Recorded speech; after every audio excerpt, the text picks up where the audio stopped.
नमस्कार, आप देख रहे हैं महाशक्ति express news channel. Modi ji ने जो है कनाडा में जाकर, कैलिफोर्निया में जाकर, शंघाई में जाकर, तमाम देशों में जाकर जो है हमारे भारत के बारे में किस तरह से बात की है कि मैं इस देश में पैदा नहीं होना चाहता, मैंने कौन सा पाप किया था जो मैं इस देश में पैदा हो गया। यहाँ पर तो हमारे यहाँ तो हजार करोड़ की रिश्वत ऐसे ही ले ली जाती है। यहाँ तो हम परिवारों के जो है बड़े परिवारों के बच्चे जो है ऐसे ही जो है बन जाते हैं। और दूसरी बात, डॉक्टर्स के बारे में, तमाम जो है जितने भी लोग हैं उनके बारे में जो है मोदी जी ने इसी तरह की बातें विदेशों में जाकर की हैं, जो कि बहुत शर्मनाक है। लेकिन इन लोगों को वो है कहावत है कि शर्म जो है वो इनको आती नहीं, बिल्कुल भी शर्म इनको नहीं। संबित पात्रा कह रहे हैं कि राहुल गांधी इंग्लैंड में जाकर ईस्ट इंडिया कंपनी से माफी मतलब के मदद मांग रहे हैं।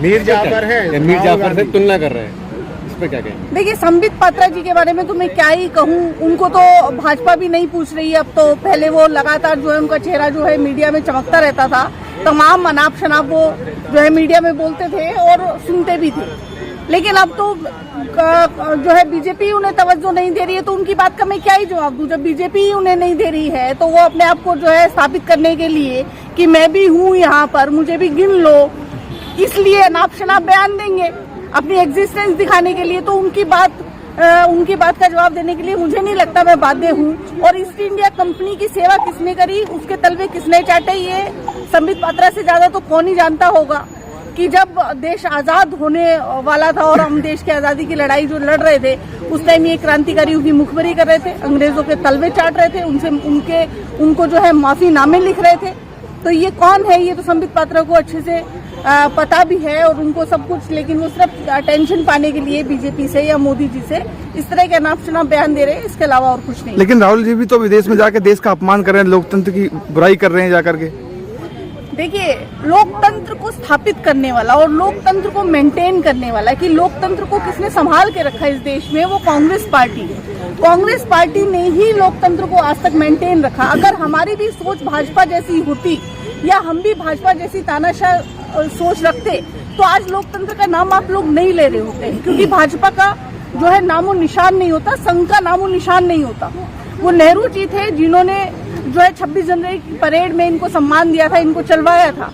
वो एक भावना होती थी साथ लेकर सबको चलने की, जो कि अब जो है भाजपा बिल्कुल खो चुकी है और केवल तानाशाही रवैया अपनाए हुए है। क्यों अपनाए हुए है, उसका भी एक कारण है, क्योंकि इतना ज्यादा ये लोग अपने दोस्तों को, अपने मित्रों को बचाने में लगे हुए हैं। जो ये मित्र काल चल रहा है, जो मित्रों का अमृत काल जो चल रहा है, उसको छुपाने के लिए इनको इस तरह की जो है चीजें करनी पड़ रही हैं लोकतंत्र को। लेकिन मैम, भाजपा के नेताओं के द्वारा लगातार राहुल गांधी जी को जो तंज कसे जा रहे हैं, तो क्या लग रहा है कि वाकई में राहुल गांधी जी की छवि जो है बर्बाद हो रही है या फिर आबाद हो रही है?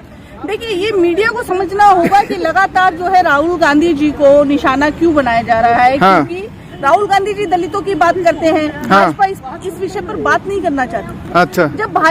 जब राहुल जी आदिवासियों के बारे में बात करते हैं कि मध्य प्रदेश में जब कई किलोमीटर तक पीछे आदिवासियों को बांधकर घसीटा जाता है, उस चीज पर जब कांग्रेस बात करती है तो उस चीज को छुपाने के लिए जब भाजपा के पास कोई तथ्य नहीं होते, कोई तर्क नहीं होते, तो वो राहुल जी का सहारा लेती है।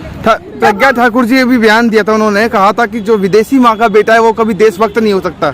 तो फिर तो ऐसे शंकर जी देशभक्त नहीं होंगे मेरे ख्याल से, लेकिन उनको विदेश मंत्री बना दिया। वो इस चीज के बारे में मैं क्या कहूँ। हाँ। क्योंकि उनकी जो धर्म पत्नी है वो भी विदेशी है और उस धर्म पत्नी से जो पुत्र है उसको ठेके दिलवाए गए हैं बाकायदा विदेशी कंपनी से मोदी जी के द्वारा।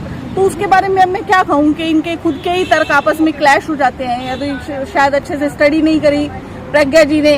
अब प्रज्ञा ठाकुर जी ने जो है वो आतंकवादी के तौर पर उनकी बहुत बड़ी उपलब्धि है, और आतंकवादी का संसद में पहुंचना ये भी बहुत बड़ी उपलब्धि है। भाजपा राज में अमृत काल चल रहा है भाई। कह रहे राहुल गांधी या तो माफी मांगे वरना संसद में घुसने नहीं दिया जाएगा। किस बात की माफी मांगे राहुल? क्या राहुल जी क्या इस बात की माफी मांगे कि आपने जो देश के बेरोजगार युवाओं को जो है बेरोजगार कर दिया? क्या हम इस बात की माफी मांगे? या हम इस बात की माफी मांगे कि 82 करोड़ लोगों को आप 5 किलो अनाज देने पर मजबूर हो गए, क्योंकि अगर नहीं दिया तो वो भूखमरी से मर जाएंगे? क्या हम इस बात की माफी मांगे? या हम इस बात की माफी मांगे कि आपने चाइना के सामने जो है जाकर घुटने टेक दिए? क्या हम इस बात की माफी मांगे कि जो उनको आपको लाल आंखें दिखानी थी वहां पर आप उनके घुटने टेक रहे, और आपके जो है मंत्री ये बोलते हैं कि चाइना इतनी बड़ी ताकत है, हम उनसे लड़ नहीं सकते? क्या हम इस बात की माफी मांगे? और हम किस किस बात की माफी मांगे कि देश में जो है दलितों पर, माइनॉरिटीज पर, आदिवासियों पर आप अत्याचार कर रहे हैं, सरेआम लिंचिंग हो रही है।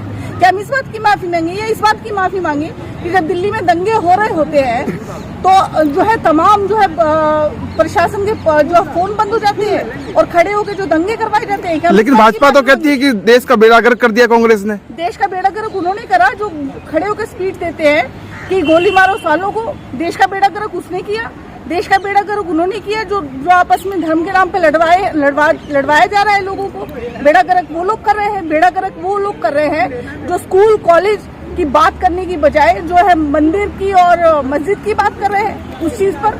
मैडम अभी किरण खेर का भी बयान आया, उन्होंने कहा है कि जो भाजपा को वोट नहीं देगा उनको जूते मारो। देखिए ऐसे अनपढ़ और जाहिल नेताओं के बारे में तो क्या मैं बोलूं कि ये वही जनता है कि जिनको आप जूते मारने की बात कर रही है। अगर ये अपनी वाली पे आ जाए तो आपको जो है ऊपर से उठाकर नीचे जमीन पर पटक देगी और आपको पता नहीं चलेगा। आपको आपका नामो निशान नेस्तनाबूद हो जाओगे, आपको नामो निशान ढूंढने। मैम अगर जनता के लिए काम नहीं करी तो बार बार बहुमत में क्यों आती है भाजपा? देखिए अगर बार जो है भाजपा बहुमत में क्यों आती है इसका मैं एक एग्जाम्पल देना चाहूँगा। हाँ। जहाँ पे भाजपा आती है, जो भाजपा का एक वोट है वो भाजपा को आता है, जहाँ पे नहीं आता है वहाँ पे साठ गांठ साम दाम दंड भेद धन बल से जो है वो सत्ता हड़पने की कोशिश करती है। इसका एग्जाम्पल भी रहा कि इन्होंने जो है एमएलए खरीदे और इस तरह की तमाम खबरें मीडिया में आई। अभी भी जो है 30% वोट लेके आए। अगर क्षेत्रीय पार्टियों से ये साठगांठ नहीं करते तो कहाँ ये आने वाले थे? मैम वो तो दावा दे रहे हैं कि काम के दम पे सरकार बनाते हैं अपनी। तो काम के दम पे सरकार बनाते हैं तो राहुल जी को आने दे संसद में। हाँ। बात करने दे, बहस करने दे। जब इतना काम किया है तो इतना डर क्यों रहे हैं? विपक्ष अपनी भूमिका निभाने में विफल है। कांग्रेस डरती है प्रधानमंत्री से। देखिए कांग्रेस डरती है प्रधानमंत्री से तो हम तो यही इस बात में मैं ये बोलना चाहूंगी कि आप संसद में आइए। कांग्रेस सवाल करती है, उस सवाल के केवल जवाब दे दीजिए। विपक्ष नाकामयाब है मैडम, विपक्ष नाकामयाब है अपनी भूमिका में। देखिए विपक्ष कितना नाकामयाब है ये बात तो इस बात से साबित हो जाती है कि आप संसद में विपक्ष की बातों का जवाब नहीं दे पा रहे हो। हाँ। आप इतना डर गए हो विपक्ष से कि मंत्री से लेकर संतरी तक जो है वो राहुल गांधी माफी मांगो, राहुल गांधी माफी मांगो। ईडी भेजना, सीबीआई भेजना, तमाम जो है भ्रष्टाचारियों पे भेजते हैं ना वो तो। नहीं तो क्या भाजपा बिल्कुल क्या दूध की धुली है? हरिश्चंद्रों की फौज है क्या? वहाँ पे भ्रष्टाचारी नहीं है? और कितने भ्रष्टाचारी आप देखिए ना। कन्विक्ट रेट क्या, कन्विक्शन रेट क्या है आप वो भी तो देखिए ना। भारतीय जनता पार्टी हर चुनाव को गंभीरता से लेती है, लेकिन कांग्रेस पार्टी की कोई तैयारी नहीं होती, तो क्या कैसे चुनाव जीतेंगे? देखिए भारतीय जनता पार्टी जो है वो भारतीय प्रचार पार्टी, चुनाव पार्टी कहना मैं ज्यादा उचित समझूंगी क्योंकि वो हमेशा चुनावी मोड में रहते हैं। काम उन्होंने कुछ करा नहीं और करना भी नहीं है, केवल सत्ता में आना है अपने मित्र काल के लिए। अमृत काल जो है मित्रों का जो चल रहा है उसको बढ़ाने के लिए, अडानी की संपत्ति बढ़ाने के लिए उनको सत्ता चाहिए और वो इस चीज पर लगातार काम कर रहे हैं। जनता से उन्हें कोई लेना देना नहीं है, इसलिए वो चुनावी मोड में रहते हैं। जिनको जनता से लेना वो तो कहते हैं हम देश हित में काम करते हैं।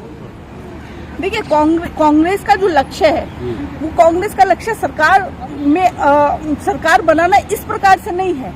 कांग्रेस जो है मत से लोगों की मर्जी से, लोगों के मत से जो है वो सरकार बनाएगी और लोग चाहते हैं इस चीज को कि कांग्रेस आए। इस चीज का जो भारत जोड़ो यात्रा में जो कन्याकुमारी से कश्मीर तक जब राहुल जी चले तो तमाम जन सैलाब लाखों की संख्या में राहुल जी के साथ चला।